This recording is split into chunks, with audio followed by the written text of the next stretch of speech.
구독, 좋아요를 눌러주시는 것만으로도 큰 힘이 됩니다. 그럼 구독, 좋아요 눌러주시고 보시겠습니다. 감사합니다.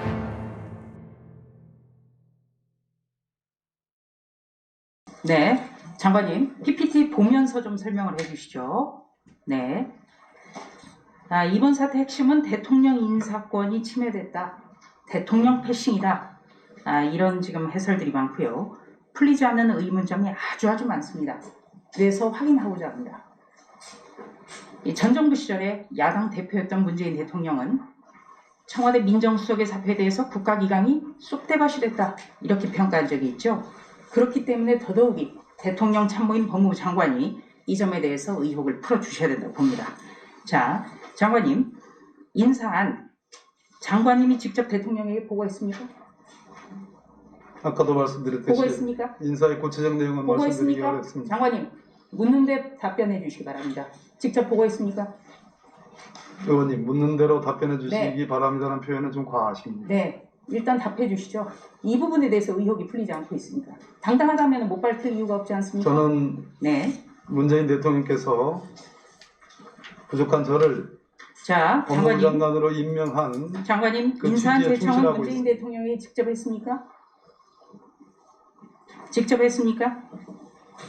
했으면 언제 했습니까? 직접 했습니까? 조수진 의원님과 같은 취지의 장관님, 질문이십니다. 직접 하셨습니까? 직접 제청 안 하셨어요? 그럼 누가 했지요? 누가 했습니까?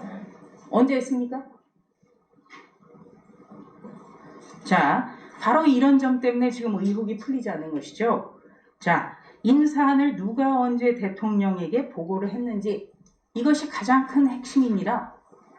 답변해 주시죠.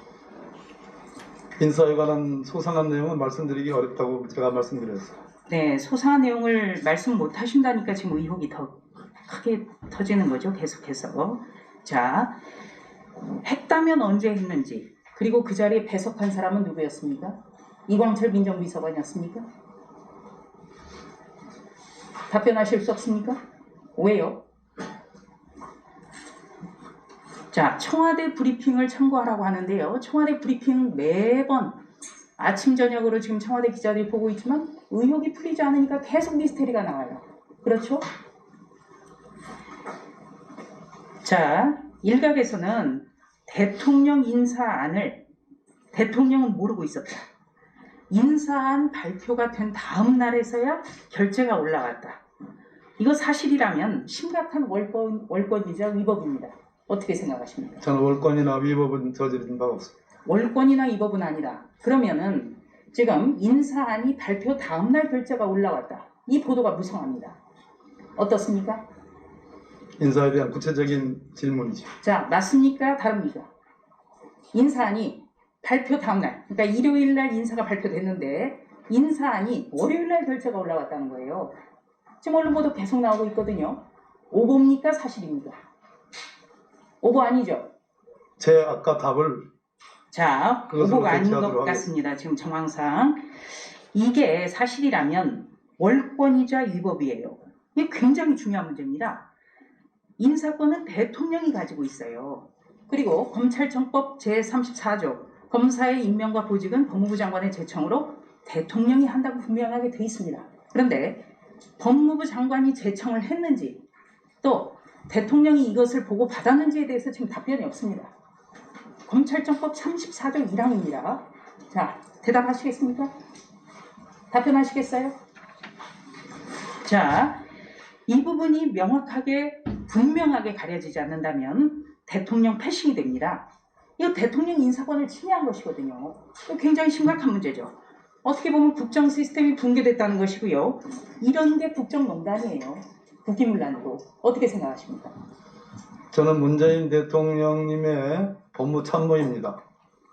네, 그리고- 법무참모인데 중요한 것은 그리고 검찰청법에 명시되어 있는 것처럼 법무부 장관이 인사안을 제청하고 대통령이 보고를 받았는지에 대해서 계속 묻고 있는 겁니다. 청와대는 제가 됐고 결재했다고 표현했습니다. 네, 그러니까 그렇게 제가 대통령이- 별로 가름하도록 하겠습니다. 한 가지만 더 그러면은 계속 지금 우리가 물어봐야 될 것은 인사안 발표 다음 날, 그러니까 월요일 날 결재가 됐다는 보도입니다. 굉장히 중요한 보도죠. 이건 가려주셔야죠. 그렇죠? 청와대는 제가 했고 결재했다고 표현했습니다. 그러면 대통령께 직접 보고했습니까, 장관이? 역시 구체적인 질문이라 자, 인사안이 발표 다음 날 결재가 됐다는 거예요. 그러니까 대통령에게 보고한 사람이 누굽니까? 보고 누가 했습니까? 보고 누가 했습니까?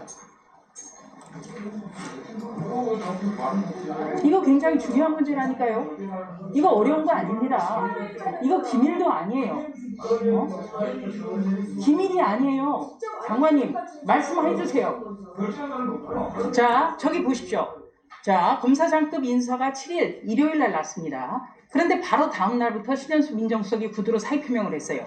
아마도 대통령을 패싱하고 대통령 인사권을 침해에 대한 데에서 문제제기한 것 아니냐라는 보도가 많아요. 이거 대통령이 참고인 법무부 장관이 풀어셔야 됩니다. 그리고 검찰청법 34조 1항에 분명히 법무부 장관의 제청으로 대통령이 인사한다라고 되어 있지 않습니까? 그걸 물어보는 거예요. 뭐가 잘못됐습니까? 이게 무슨 기밀입니까? 자, 대통령에게 누가 보고했습니까? 인사안. 장관이 직접 했습니까? 했습니까? 안 했습니까? 이광철 민정비서관이 했습니까? 그러면 이것은 대통령도 뛰어넘고 민정수석도 아니고 민정비서관이 했을 가능성이 지금 있는 거예요. 지금 장관 답변으로 보면. 그렇게 생각해도 되겠습니까? 답변하지 않았습니다. 그러니까 답변 못할 이유가 없지 않습니까? 이거 아주 간단한 문제인데요. 자, 그렇다면 박범계 장관님의 이번 인사, 이걸 압축해보면 4차례 작년에 검찰 학살 인사 있었죠? 그리고 3대 보직, 여기에 대해서 친정부 성향 검사로 평가받는 사람들이 모두 또 차지했어요. 바로 이런 거에 대해서 대통령 보고도 없이 지금 사후보고가 이루어진 거예요. 대통령 인사권을 침해한 것 아니냐? 이런 비판이 지금 내가 핵심입니다. 이거 답변해 주셔야 돼요. 답변 못할 이유가 없습니다. 그렇죠? 구독, 좋아요를 눌러주시는 것만으로도 큰 힘이 됩니다. 그럼 구독, 좋아요 눌러주시고 보시겠습니다. 감사합니다.